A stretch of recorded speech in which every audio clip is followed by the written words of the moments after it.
Mads Mikkelsen is probably the world's most famous Danish actor and has played in movies such as Casino Royale and his biggest recent success, One More Round. But to me, this latest movie called The Promised Land does not fall in that supreme category. To me, it is even worse than his movie Freedom Riders, who at least had some humoristic elements, while this one tries to stay more on the serious side, and that's one of the reasons I think it suffers, that it just generally feels too stiff. The role from Mads Mikkelsen as Ludwig von Kahlen is not necessarily the heart of the problem, because he plays a credible role, and you just see it through his facial expressions, how good of an actor he really is. But the problem is that other than the Frederick the Schinkel character, you do not feel a strong presence of the other characters, rather than Kahlen himself in the movie. They just do not connect with you, and the scenes between them are rather boring. Compared to the brutal sequences between Kahlen and Schinkel, that is not to say that you should have scenes with them all the time, but the hate struggle between them is what makes this movie interesting, and not all the other emotional interactions between the other characters. The movie is built to be this more historical drama,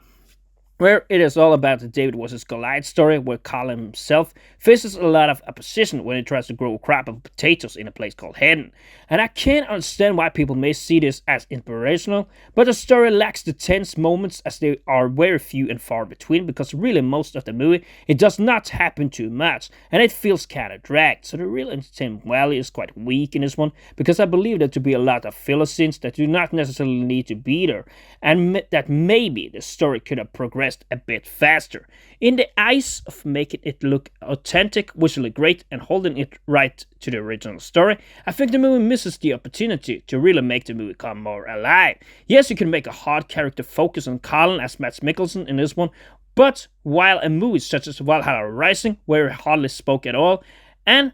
it's a movie that feels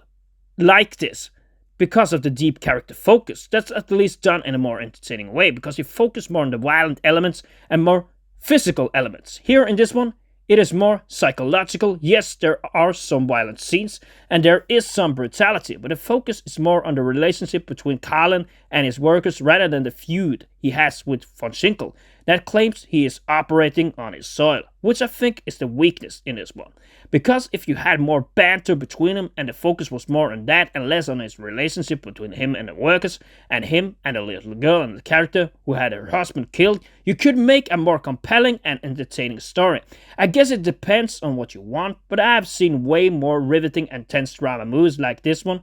where the emotion is more crushed aside rather than taking center stage, like for instance in movies such as We, Nixon and Wise, which of course then again would be more political, but still are more on the entertaining side and perhaps more dramatized. So then for me, this movie is good in some moments, other moments quite boring, and that's why for me it's a 5 out of 10, and one of the weakest movies I have seen Mads Mikkelsen involved in.